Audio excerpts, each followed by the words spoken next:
Σαν ασπρόμαυρη ταινία από το μυαλό μου περνάει κάθε στιγμή που έχω ζήσει. Και η σκέψη μου χωράει μέσα στην πόλη που μεγάλωσα και σπίτι μου έχω κάνει.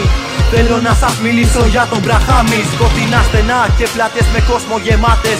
Σχολεία που μόνο υπάρχουν για να βγάζουν εργάτες. Με τις φτωχογειτονιές που μεγάλο πλούτο κρύβουν στις καρδιές των παιδιών που την κάθε πέτρα χτύπουν. Πάντα να προσέχεις και να είσαι σε ετοιμότητα στους δρόμους με μεγάλη εγκληματικότητα. Σκληραγώγηση από τα χρόνια της νιώτης. Αυτό είναι το τίμημα του να σε Μπραχαμιώτης. Μπραχάμι, μια γειτονιά γεμάτη ιστορία.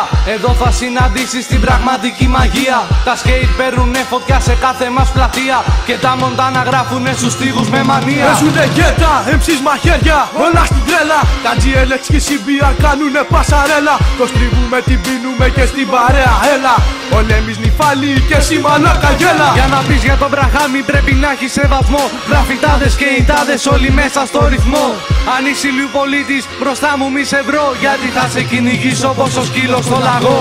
Ένα γιο για τον Μπραχάμι, ένα και στο στρογγυλό. Πέρασαν πόσα χρόνια μα ποτέ δεν το ξεχνώ. Όλα μου τα όνειρα τα άφησα εδώ. Η τύχη είναι βαμμένη με αυτά που προσδοκώ.